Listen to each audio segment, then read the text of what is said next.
Kita berdoa terlebih dahulu. Bapak, terima kasih. Kami mengucap syukur buat hari ini. Kami sudah dengar kesaksian yang luar biasa buat kami semua, untuk kami melihat betapa besar karya-Mu dalam setiap kehidupan kami, Tuhan. Terima kasih, Tuhan. Kami percaya, Tuhan, apapun yang menjadi pergumulan hidup kami, ini sudah Engkau ambil alih, beban berat, letih lesu, sehingga ketika kami menghadapi masalah yang rumit sekalipun, Engkau sudah punya jalan keluar, karena Engkau pasti mengambil alih dan Engkau memberi solusi.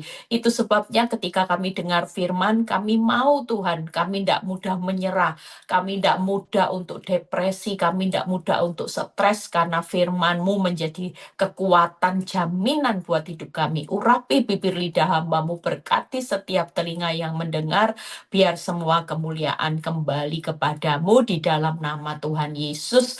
Yang percaya berkata amin. Ya, shalom semuanya. Ada sukacita, ya, tetap semangat, tetap luar biasa bersama Tuhan, ya. Kita percaya bahwa apa yang dialami Bu NN itu bukan sesuatu yang mudah, karena saya waktu ketemu Bu NN, itu bawaannya satu gepok obat itu ya, sampai saya kaget. Waduh, ini orang bisa minum obat segini, makan aja sampai nggak bisa masuk makanan, cairan yang minyak-minyak ya, dia harus bawa makanan khusus buat lambungnya bisa menerima. Berarti itu sudah depresi yang sudah tingkat tinggi ya, sampai orang bilang beberapa orang katanya bilang dia itu sudah ngalami yang harusnya ke rumah sakit jiwa dan sebagainya ya. Tapi waktu ketemu saya cuma bilang, Bu, ayo semangat, Bu, jangan terlalu masuk di dalam masalah ya. Saya bilang setiap masalah itu pasti ada solusi.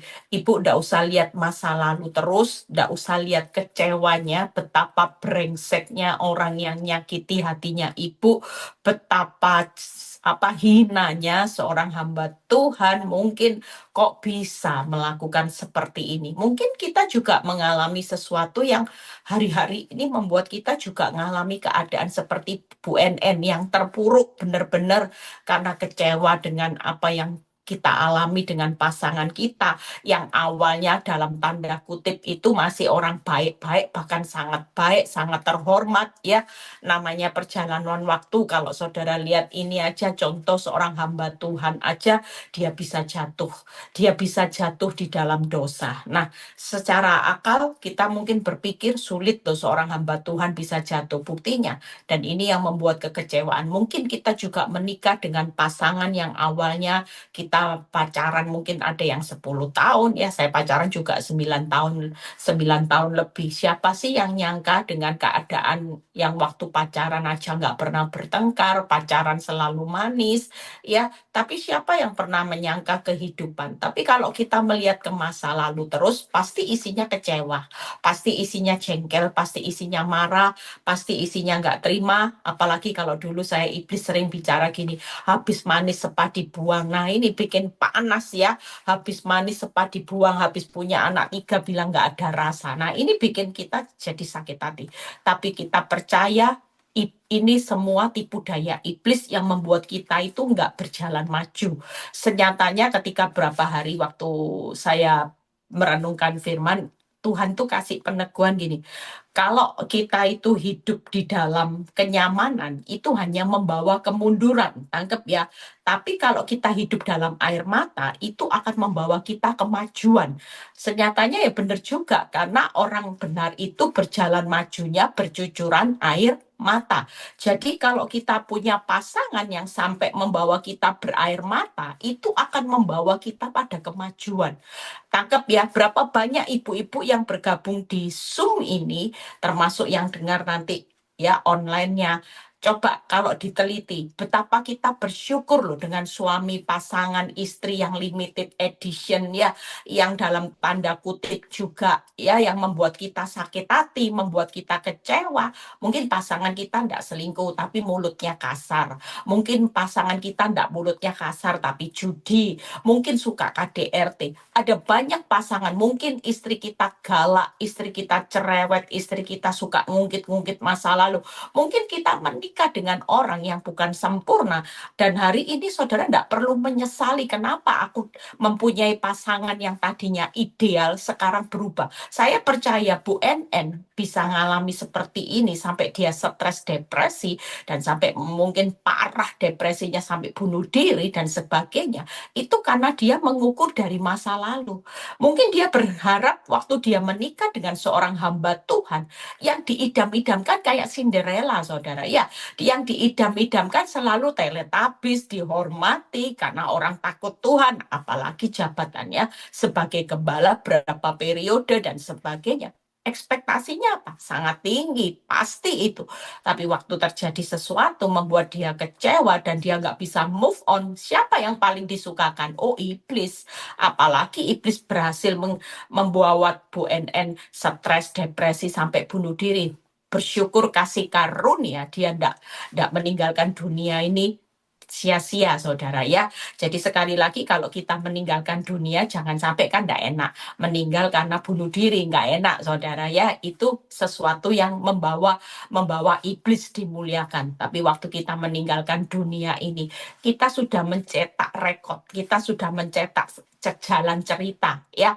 Waduh, jalan ceritanya misalnya ibu ini meninggal ternyata luar biasa. Dia tetap bisa mengampuni, mengasihi suaminya. Dia tetap bisa menerima suami apa adanya. Dia bisa menyelesaikan proses pertandingan hidup dengan baik. Nah, itu yang kita perlu kejar hari-hari ini. Jadi sekali lagi bersyukurlah buat pasangan yang tidak baik-baik, yang membuat kita ini mengalami kemajuan. Kenapa? Karena ketika pasangan kita membawa air mata di dalam kehidupan kita, rumah tangga kita bercucuran air mata, senyatanya ini membawa kemajuan. Tapi kalau saudara punya suami yang baik-baik nyaman, itu membawa kemunduran seperti saya. Dulu baik-baik itu membawa kemunduran rohani, tapi justru ketika saya mendapati pasangan saya tidak ideal, senyatanya itu membawa kemajuan rohani saya. Sehingga makanya jangan marah ya buat ibu-ibu, bapak-bapak yang mendapati pasangannya bermasalah, yang tidak ideal. Hari ini mengucap syukurlah, karena kita percaya bahwa 3 hal yang akan saya bahas. Yuk, yang pertama. Hari ini kalau kita mendapati pasangan yang tidak ideal, bahkan seperti Bu NN, bebal, diancam dicerai ya, malah tidak berubah, malah ya sudah tambah ya, bisa jawab ya, bukan hanya kamu yang bisa berikan anak, wanita itu juga bisa berikan anak. Itu apa enggak tanda orang beban? Mungkin kita menghadapi pasangan yang hari ini sudah dikasih tahu jangan minum minuman, jangan mabuk-mabukan, jangan judi. Bukannya mentaati malah nggak pulang rumah. Nah, ada banyak hari-hari ini ibu-ibu, bapak-bapak yang sudah capek menghadapi pasangan yang nggak ideal, bahkan yang sudah bebal bertahun-tahun sehingga kita ini depresi. Sekali lagi yuk, hari ini dengan belajar tips seperti ini, itu akan mengubah mindset yang membuat saudara mengucap syukur dengan pasanganmu yang mendatangkan air mata. Itu senyatanya membawa kita kepada kemajuan rohani.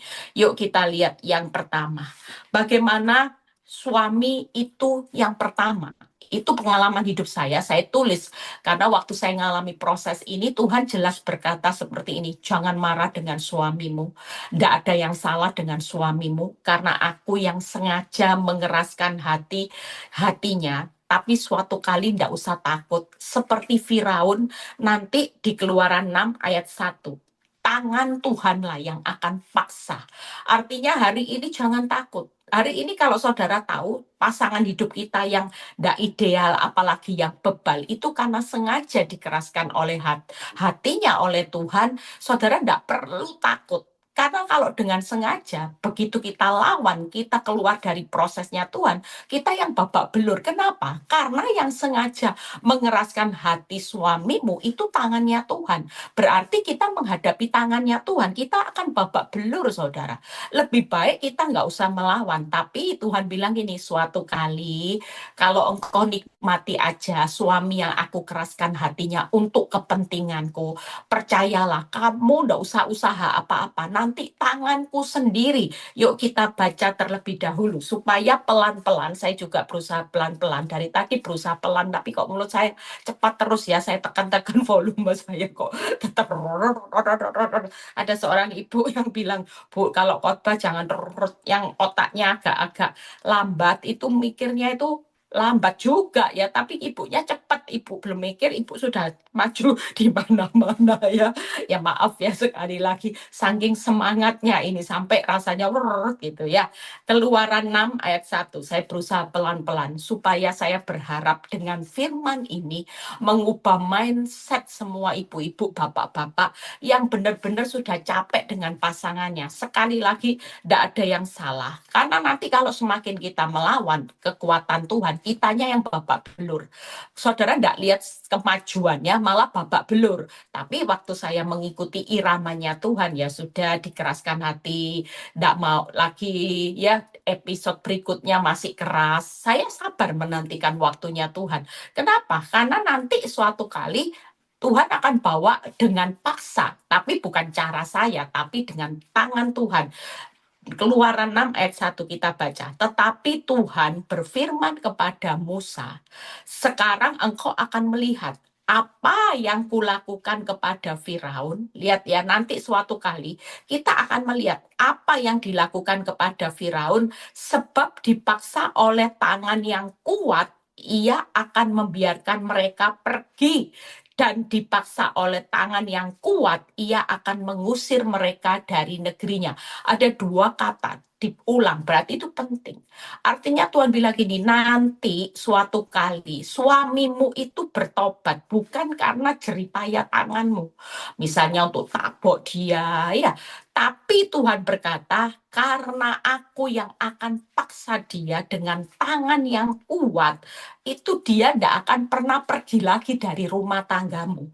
Dan dia akan mengusir yang namanya wanita tobat. Nah, waktu saya baca, iya benar juga ya, suatu kali tangan Tuhan tidak akan membiarkan suami saya pergi ke subdealer ya, tapi dia akan kembali kepada dealer utamanya, yaitu saya. Dan saya juga merenung, tangan yang kuat akan mengusir. Dan suatu kali tangan Tuhan sendiri nanti yang membuat ya, saya percaya ada banyak orang yang menghalangi, yang menyerkakan yang jahat dalam rumah tangga saya, itu yang Tuhan sendiri nanti yang akan mengusir. Jadi tangkap ya, sekali lagi, siapapun yang lagi ngalami, nggak usah marah, karena Tuhan lagi, suami sengaja dikeraskan hati oleh oleh Tuhan. Nah, yang kedua, nanti kita baca. Yang kedua, suami yang bebal itu akan menghadapi badai dan ikan paus seperti Yunus. Kenapa? Karena melanggar perintah Tuhan. Panggilan kita percaya, misalnya kita berdoa, Tuhan panggil suamiku, tarik suamiku ke jalan kebenaranmu, supaya suamiku jadi hambamu, jadi anakmu yang hari ini tersesat. Saya percaya, mau lari kemanapun, ya mau lari ke Tarsis kemanapun, Tuhan sudah siapkan pasangan hidup kita untuk kembali, saudara. Kenapa? Karena kita berdoa. Dan saya percaya di Wahyu 3 ayat 19, ini yang membuat kita sadar hari ini bahwa setiap orang yang kita doakan, suatu kali saya terlalu percaya mereka yang hari ini masih mengeraskan hati dan bebal, pasti akan menghadapi badai ikan paus dan seperti seorang Yunus. Kenapa? Karena di Wahyu 3 ayat 19 berkata, barang siapa ku kasihi, ia ku tegur dan ku hajar. Sebab itu relakanlah hatimu dan bertobatlah. Nah, hari ini saya percaya Tuhan itu akan ada satu bentuk mengasihi pasangan kita. Suatu kali nanti pasangan kita ditegur. Kalau ditegur mereka masih bebal, tenang aja, nggak usah sakit hati. Seperti suaminya Bu NN. Kalau sudah ditegur dengan sesuatu yang hal yang baik, nasihat, dia tidak pernah berubah dan dia terus mengeraskan hati, dia terus jalan selingkuhnya, suatu hari tenang aja. Siapa yang akan menegur dan menghajar? Firman Tuhan jelas berkata, barang siapa ku kasihi, ia ku tegur. Nanti suatu kali bukan hanya ditegur, pasangan kita akan dihajar dan itulah titik balik pertobatan pasangan kita. Jadi sekali lagi, jangan sampai ya ibu-ibu khususnya ada ayat 21. Barang siapa menang, ia akan kududukan bersama-sama dengan aku di atas tahtaku. Jadi kalau suami pasangan kita sudah bayar harga dihajar Tuhan, jangan tepuk tangan, hore kapok, syukur. Enggak ya. Artinya nanti waktu suami kita ditegur, dihajar, kita tetap mendoakan dia menjadi pemenang, saudara. Waktu ngalami hajaran Tuhan, dia bertobat dan berbalik. Itu yang kita harapkan supaya dia menang. Makanya kita jangan pernah jemu-jemu untuk berdoa. Jangan jemu-jemu terus untuk beriman. Suami kita suatu kali pasti dapat yang namanya teguran, hajaran Tuhan. Itu tujuannya supaya dia bertobat, berbalik, menang. Itu yang kita imani. Jangan supaya dihajar kapok sebagai rasa balas dendam. Nah, ini yang tidak akan lihat pemulihannya nanti. Karena kalau hati kita kotor, kita berharap Tuhan itu menghajar, menegur suami, rasa balas dendam, rasain lu ya.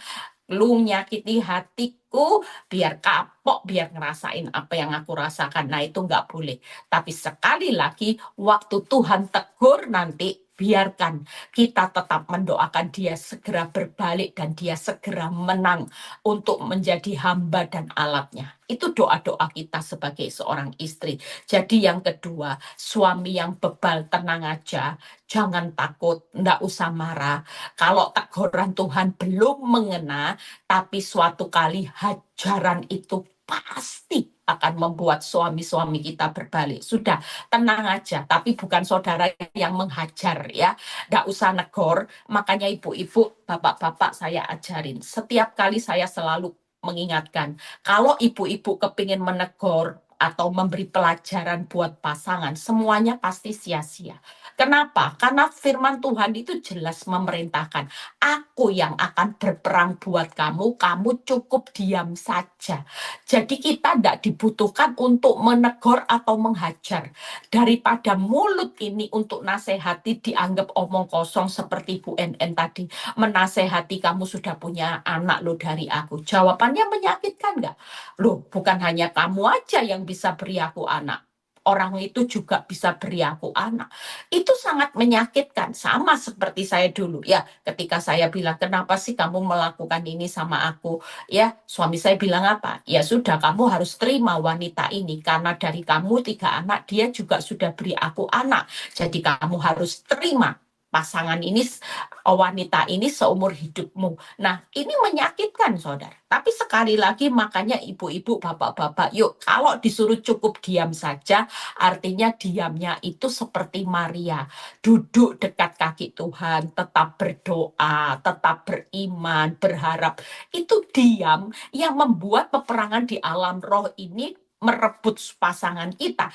Doa besar kuasanya, iman bisa menggeser gunung yang namanya karakter yang tidak baik jadi baik, kebaikanmu akan mengalahkan kejahatannya. Ini semua peperangan yang membuat kita pasti melihat kemenangan yang mutlak. Waktu Tuhan yang menegur, menghajar, kita tidak boleh hajar pasangan kita. Suatu kali suami kita bertobat dan dia akan menang. Kenapa? Karena kita hari ini sudah melakukan peperangan dengan benar. Kalau kita yang tegur terus, yang hajar terus, maka kita yang berperang, nanti Tuhannya yang diam. Jadi lebih baik saudara dan Tuhan lebih hebat mana? Kalau lebih hebat saudara, ya tegur hajar dia terus aja. Tapi kalau kita merasa bahwa Tuhan jauh lebih hebat dan Tuhan berkata, aku yang berhak mendidik, menghajar pasanganmu, tenang aja, kalau didikanku hari ini tidak berhasil teguranku, aku yang akan hajar. Pada waktu aku menghajar pasanganmu, pasti dia bertobat dan dia akan menang. Itu yang perlu jadi bagian kita. Yang ketiga, yaitu suami yang terhilang, ya, berbalik dan bertobat dalam anugerah Tuhan. Jadi siapa yang menghadapi pasangan yang bebal, hari ini punyalah mindset, ya sudah Tuhan, kalau engkau masih mengeraskan hati suamiku sampai bebal seperti ini, ya aku tahu Tuhan yang sengaja. Aku tidak akan melawan kekuatanmu yang sengaja. Aku ikuti tangan Tuhan. Suatu kali aku percaya kok, tangan Tuhan pasti paksa suamiku yang bebalnya seperti apapun membuat saya bercucuran air mata. Ini cuman membuat kemajuan rohani. Sehingga saya nggak perlu marah. Suatu kali saya percaya, Tuhan, engkau pasti tegur suamiku. Engkau pasti hajar suamiku. Dan engkau akan memberikan pertobatan dalam anugerah. Ya, nah itu di Lukas 15 ayat 21 dan 22 kita baca. Kata anak itu kepadanya, lihat ya, kalau suami kita sudah bertemu dengan Tuhan Yesus, dia bertobat, dia berbalik. Apa yang dikatakan anak kepada bapaknya yang waktu anaknya sadar, aku telah berdosa terhadap surga, terhadap bapak, aku tidak layak lagi disebutkan anak bapak. Saya kalau konselingi suami-suami yang bertobat, rata-rata pasti kata-kata ini diutarakan. Aku minta maaf ya, aku sudah berdosa terhadap kamu, terhadap Tuhan, terhadap anak-anak. Bisakah kamu kasih kesempatan sekali lagi untuk aku menjadi suami yang baik? Aku ingin membuktikan bahwa aku bukan lagi manusia lama. Aku mau menjadi suami papa yang baik buat seisi rumah ini. Lihat apa yang dikatakan 22. Ini yang luar biasanya. Setiap kali makanya doakan pertobatannya. Doakan dia kembali kepada Tuhan. Bukan kembali sama kita terlebih dahulu. Karena kalau dia bertobat, dia kembali kepada Tuhan. Apa yang Tuhan lakukan buat pertobatan suami-suami yang bebal, suami-suami yang KDRT, yang selingkuh, yang penipu, mungkin kasarnya luar biasa. Tetapi ayah itu berkata kepada hamba-hambanya, lekaslah bawa kemari jubah yang terbaik. Wow, suami kita yang tadinya orang nggak lihat suami yang baik, seperti suami Bu NN, dalam tanda kutip keterlaluan. Apa yang Tuhan sambut buat pertobatan suami-suami, istri-istri. Dia nggak pernah buang pasangan kita. Justru yang luar biasanya malah dikasih jubah yang terbaik, pakaikanlah itu kepadanya dan kenakanlah cincin pada jarinya dan sepatu pada kakinya. Makanya nomor 3 itu bagaimana pertobatan suami yang terhilang itu disambut di dalam anugerah Tuhan. Ya, jadi 3 hal saudara hari ini yang saya singkat, ada tangan Tuhan yang paksa.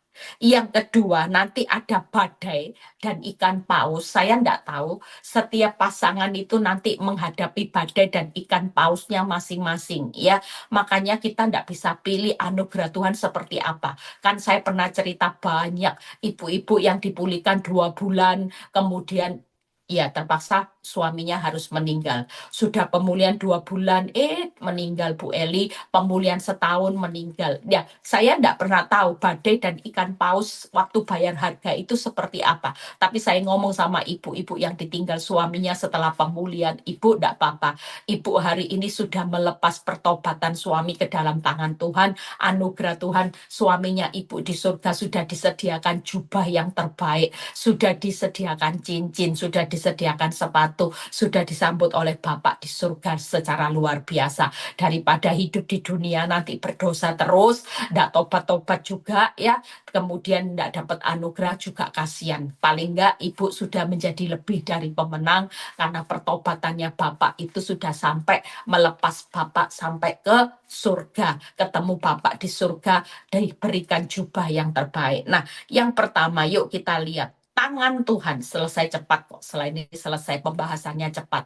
Jadi 3 hal yuk, siapa yang lagi menghadapi pasangan yang limited, ya, yang bebal, yang hari ini benar-benar ndak ideal, jangan marah. Kalau itu memang tangan Tuhan, jangan dilawan. Nanti saudara yang babak belur. Tapi waktu kita ikuti, saya waktu ngikuti tangan Tuhan, saya benar-benar ngalami kemajuan. Saya nggak ngalami kemunduran. Semua aspek kemajuan itu terjadi, termasuk victory. Saya kagum dengan cara Tuhan membawa victory hari ini. Ya, kalau saudara tahu siapa saya bukan orang bodoh. Sampai tadi pun ya saya waktu ngomong-ngomong, waktu saya kan di Amerika, saya ngomong gini, iya ya, saya ini ya punya anak 3, pinter ngomong bahasa Inggris lah, kok saya ini bahasa Inggris ya belepotan ya. Kadang anak-anak saya bilang gini, mama ini ya apa ya, kita ini bertiga tiap hari ngomong bahasa Inggris, komunikasi selalu loh, tapi mama sampai sekarang kok enggak pinter-pinter gitu ya. Enggak tahu, saya bilang gini, ya dulu rasanya lumayan lancar, lama-lama kok enggak pernah dipakai ya, lama-lama ya denger aja bisa, ngomong bisa, ya enggak memalukan juga bisa, tapi ya belepotan gitu ya. Jadi kalau disuruh khotbah dalam bahasa Inggris, saya bilang, oh maaf, nanti enggak keruan gitu ya. Jujur kalau dipikir hidup saya juga bukan orang yang hebat loh. Orang yang pinter. Orang bisa bilang ini, Bu, enggak gampang bisa membawai PD, persekutuan doa, apalagi wanita-wanita 17 tahun. Saya aja membawai persekutuan doa wanita 5 tahun tutup, Bu Eli. Mumet, Bu Eli, mumet tukaran, Bu Eli. Yang namanya wanita itu sumber cekcok, habis jemaat saya. Nah, memang wanita ini seperti ini. Makanya kita butuh komunitas buat wanita, supaya wanita ini bukan merasa korban masalah, bukan merasa biang keributan, tapi kita dicetak ya di dalam satu komunitas sebagai penolong, penopang, pendoa, dan pewaris kasih karunia. Betapa luar biasanya loh kita ini. Iblis itu paling takut dengan wanita yang pegang tongkat imam. Dia paling gemetar dia. Kalau tongkat imannya benar-benar totalitas, bayar harganya seperti kita radikal untuk melakukan firman, jadi pelaku firman, seisi rumahmu itu pasti selamat loh. Nggak main-main loh. Makanya hari ini jangan mengecilkan diri kita, karena kita ini wanita yang identik dunia berkata wanita itu lemah, wanita itu hanya bisanya nangis. Enggak, saudara. Saya melihat di Victory ini bersyukur mencetak banyak wanita yang seperti Bu NN yang sudah radikal move on. Waktu dia move on ya, saya selagi simpan beberapa kesaksian yang dia berkata gini, lihat ya, banyak wanita, satu dipulihkan, dia mencetak, dia pulihkan bawah-bawahnya itu luar biasa. Kenapa? Karena ketika tongkat imam itu dipegang dengan benar, dengan respon yang benar, maka dampaknya iblis tahu, suamimu tidak kekurangan keuntungan, anak-anakmu juga akan diberkati. Itu sudah menjadi rahasia di Amsal 31, bagaimana ayat 10-12, wanita yang cakap, yang wani bayar harga untuk keluarganya, pengorbanannya, walaupun harus bayar maju dengan bercucuran air mata, itu enggak main-main, saudara ya. Ini handphone saya juga lagi enggak lihat wifi sebentar, agak anu. Nah, hari ini yuk kita lihat berikutnya. Bagaimana yang kedua, yang pertama, tangan Tuhan itu kalau saudara baca di Keluaran, yuk kita lihat satu ayat di Keluaran 3 ayat 19-20. Keluaran 3 ayat 19-20. Jangan main-main dengan tangan Tuhan yang paksa suamimu. Tetapi aku tahu bahwa Raja Mesir tidak akan membiarkan kamu pergi kecuali, lihat ya, dipaksa. Nah, oleh tangan yang kuat. Maka aku akan mengacungkan tanganku, memukul Mesir dengan segala perbuatan yang ajaib yang akan kulakukan di tengah-tengahnya. Sesudah itu barulah ia akan membiarkan kamu pergi.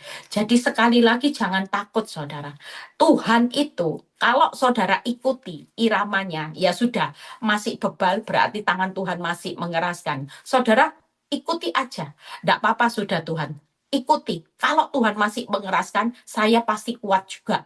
Karena Tuhan yang mengeraskan, Tuhan yang topang saya, Tuhan yang paksa. Kalau tangan Tuhan yang paksa, saya rangkum 3 hal.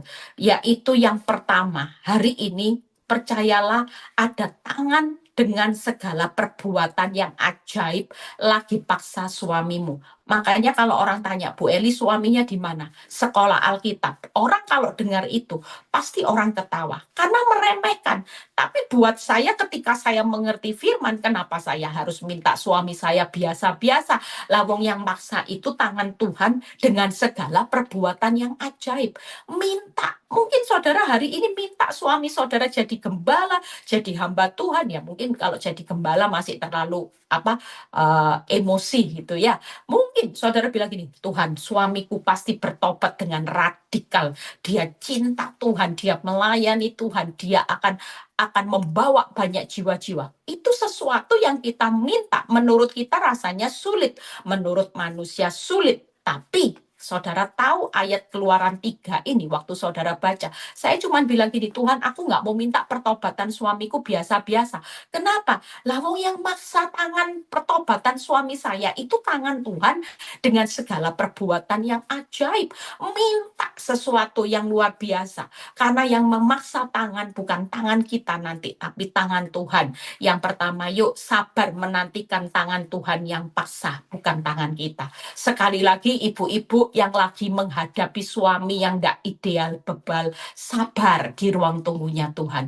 Tenang, tangan Tuhan dengan perbuatan ajaib sedang bekerja. Hari ini perbuatan ajaibnya bukan bim salah bim, tapi lagi merenda. Termasuk kita juga ngalami kemajuan, suami kita. Saya berapa kali cerita dalam khotbah saya. Saudara percaya dengan suami yang bebal, kita ini sama-sama sekolah Alkitab. Seperti saya dan Pak Nyoto, kita sama-sama sekolah kehidupan. Saya sekolah kehidupan sebagai objek. Pak Nyoto itu sekolah kehidupan dengan sebagai subjek. Tangkap ya. Tapi nanti sama-sama akan mengalami pertobatan. Bagaimana kita mengalami sesuatu yang akan dipakai Tuhan di sisi dua yang berbeda. Saya tidak bisa masuk sisinya subjek karena saya objek. Tangkap ya. Saya ahli untuk memulihkan yang sisinya objek. Tangkap ya. Tapi suami saya nanti, Pak Nyoto, itu ahlinya memulihkan pria-pria hidung belang, ya, sisi yang subjek. Tangkap ya, saya nggak bisa ambil porsinya Pak Nyoto di subjek karena saya nggak punya pengalaman jadi subjek. Subjek itu yang nyakiti, yang mengkhianati, yang melukai. Saya nggak punya pengalaman. Tapi Pak Nyoto akan punya pengalaman mentobatkan orang-orang dari sisi subjek. Tangkap ya. Jadi waktu Tuhan kasih saya gambaran, saya bilang gini, oh iya bener juga ya. Masing-masing punya pengalaman hidup sendiri-sendiri yang itu nanti akan jadi senjata. Kelihatannya iblis lagi memanahkan saya dan Pak Nyoto supaya saya terkapar, Pak Nyoto terkapar. Tapi kalau hidup ini responnya benar, apa yang dipanahkan api oleh iblis itu nanti akan jadi panah-panah antara saya dan Pak Nyoto punya panah mematahkan semua siasatnya iblis. Tangkap ya. Jadi waktu Tuhan kasih saya gambaran, mindset saya ini langsung berubah. Saya tahu hari ini Tuhan sama-sama objek dan subjek. Saya nggak bisa ambil pengalamannya subjek karena saya nggak pernah nyakiti yang namanya saya jadi pelakor. Tangkap ya. Tapi yang namanya posisi nanti di subjek, Pak Nyoto juga nggak punya pengalaman di posisi objek ya, karena dia cenderung untuk menyakiti dan sebagainya. Jadi sama-sama, makanya tenang aja. Nanti Tuhan akan paksa tangan Tuhan dengan cara ajaib. Yang kedua, jangan kita paksa tangannya Tuhan segera menarik suami. Kalau belum waktunya, nanti ndak indah, ndak terbaik. Tangkap ya. Jadi memang tangan Tuhan tuh punya waktu, walaupun dia ajaib. Kalau secara akal saya pikir dulu gini, Tuhan, tanganmu katanya ajaib. Kalau membalik keadaan kan enggak usah sampai 15 tahun Tuhan. Tangkap ya. Tapi Tuhan bilang gini, iya memang aku bisa sekejap bahwa Pak Nyoto itu jadi baik, bertobat sungguh-sungguh, aku pulihkan. Tapi nanti enggak jadi baik. Enggak akan pernah lihat buahnya yang lebat. Tangkap ya, makanya enggak akan lihat kemajuan saya terlebih dahulu kalau saya enggak cucuran air mata yang banyak. Kemajuan saya enggak akan terjadi. Saya yang mundur, nanti Pak Nyoto bertobat, Pak Nyoto yang majunya pesat, saya hanya tinggal di tempat. Nah ini enggak balance saudara. Makanya Tuhan upgrade hidup saya, ketika kita bertobat sungguh-sungguh, Saya percaya waktu Tuhan pasti yang terbaik. Yang ketiga, jangan buat skenario sendiri, menciptakan solusi dengan tangannya kita. Jangan sudah ya. Karena yang membuat keajaiban itu bukan tangan manusia. Tangan saya bisa membuat keajaiban. Kalau saya buat skenario sendiri dengan tangan saya, maka tangan Tuhan itu tidak akan lihat nanti karya yang terbesar itu bukan tangan saya, tapi tangannya Tuhan. Makanya 3 hal. Sabar menantikan tangan Tuhan yang paksa. Yang kedua, jangan paksa waktunya Tuhan. Jangan buat skenario. Gampang ya. Jadi sekali lagi sabar ibu-ibu. Jangan paksa waktunya dengan waktu saudara. Dan jangan sekali-kali ambil penanya Tuhan. Buat cerita tulisan skenario sendiri. Seolah-olah saudara itu adalah orang yang paling malang. Yang, duh Tuhan aku pengen cepet-cepet. Enggak usah. Tetap sabar. Kalau memang masih dikeraskan, jangan lawan, jangan paksa, jangan keluar dari skenario-nya Tuhan. Nanti saudara yang babak belur. Itu yang pertama. Yang kedua, badai dan ikan paus. Kalau suami kita, pasangan kita, istri kita ditegur tidak bisa, pasti dihajar. Nah, waktu ngalami hajaran, apa yang kita perlu lakukan? Jangan mensyukur-syukurkan. Kita doakan pertobatan dan penyesalan suami saat badai. Seperti Yunus, tangkap ya. Dan kita doakan Yunus mengalami perjumpaan dengan Tuhan saat ada di dalam ikan paus. Dan dia mengalami pertobatan, penyesalan. Bahkan kita doakan suami supaya seperti Yunus, dia melihat kebesaran Tuhan, bagaimana ikan paus memuntahkan dia. Tangkap ya. Jadi sekali lagi, waktu suami kita sudah nanti dihajar, saudara jangan bilang hore kapok, rasain kapok. Tidak boleh. Seperti yang saya pernah cerita, suatu kali ada seorang teman yang menghampiri saya. Dia bilang gini, kamu ini hebat ya Eli, kamu saya akui, saya punya teman baik yang sama-sama orang Kristen juga. Waktu suaminya selingkuh, dia bertahan. Tapi ketika suaminya stroke kembali, ya dia terima. Saya pikir, wih, kayak pahlawan berbesar hati, terima suaminya stroke, pikirnya dirawat. Ternyata ditabokin, saudara. Ya, dihajar sebagai bentuk pelampiasan, dong. Sudah stroke, saudara. Setiap hari katanya dipukul pakai rotan, ditampar, makan itu sampai ya mungkin makan itu mungkin hanya disuap kasarnya luar biasa, itu kayak bentuk balas dendam sampai akhirnya suaminya meninggal. Nah, seperti ini jangan sampai kita sebagai anak Tuhan nanti poinnya perjalanan iman kita itu 0, tidak dapat mahkota, tidak dapat yang namanya upah, tidak dapat karangan bunga.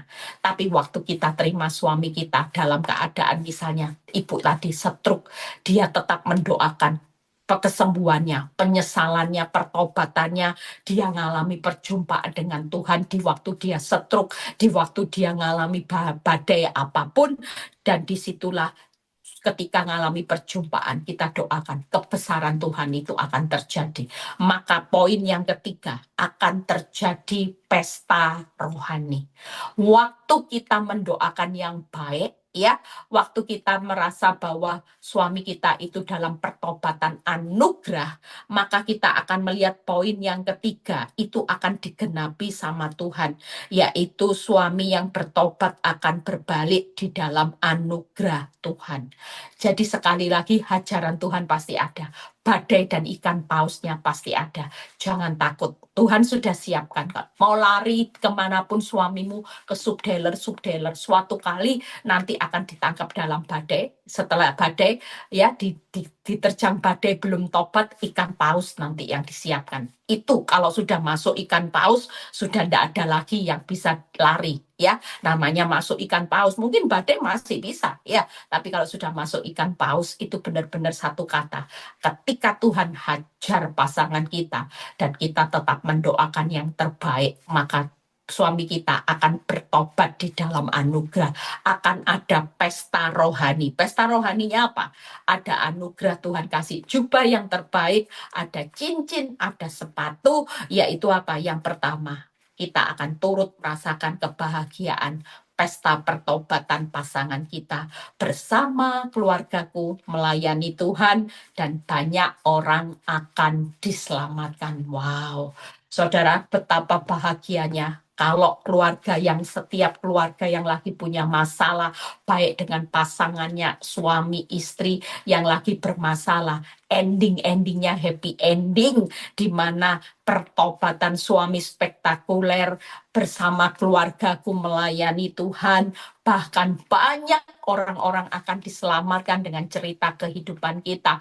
Maka kita sebagai seorang istri, suami yang bertahan dalam rumah tangga, pasangan yang tidak ideal, pasangan yang mengeraskan hati, yang bebal, maka satu hal, iblis tidak bisa mencuri apapun berkat yang Tuhan sudah sediakan. Saya percaya rumah tangga semua kalau dipulihkan, betapa Tuhan ini disenangkan. Jangan sampai hari-hari ini iblis banyak disenangkan dengan keluarga rumah tangga Kristen yang berkata seperti dunia, cerai, cerai, pisah, tinggalkan, bojai, bertahan dengan suami yang seperti ini, bojai, cuman buat capek. Aduh, percuma menghabiskan waktu sia-sia. Sekali lagi, kalau kita menghabiskan waktu berjalan bersama Tuhan, tidak ada perkara yang sia-sia. Yang ada pasti perkara yang besar. Hidupmu akan ditutup dengan skenarionya Tuhan happy ending, yaitu bersama keluargaku melayani Tuhan. Betapa kita akan lihat banyak jiwa-jiwa pertobatannya radikal. Kita suami istri akan seisi rumah mengalami kemajuan rohani. Ya, Tuhan Yesus memberkati saudara dan saya. Yuk, siapa yang hari-hari ini mengalami keadaan yang sulit, ya, rumah tangga yang tidak mudah, Bu NN bisa mengalami sesuatu yang kita ambil hikmahnya. Jangan paksa tangannya Tuhan. Jangan keluar dari skenarionya Tuhan. Jangan lagi ciptakan skenario sendiri. Akibatnya apa? Babak belur enggak Bu NN?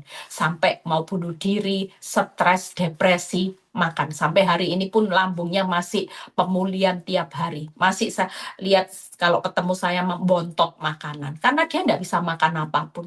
Ini lambung sudah tolak makanan. Untung masih bisa makan, terima sedikit-sedikit. Kalau sudah lambung, sudah enggak bisa terima makanan apapun, ini yang paling bahaya. Tragis loh itu. Berarti saudara bisa bayangin nanti bakal disonde, enggak bisa makan normal. Nanti kalau disonde, saudara enggak bisa kemana-mana. Makan pun harus di blender, halus, bubur. Betapa itu penderitaan. Gara-gara apa? Sebenarnya bukan tangan kita yang paksa, tapi tangan kita yang paksa. Makanya hari ini yuk legowo dulu. Ikhlas ibu-ibu, sabar ya. Jangan paksa, tetap hari ini jangan buat skenario. Pasti nanti pertobatannya sudah disediakan jubah, cincin, dan sepatu yang terbaik. Tuhan Yesus memberkati.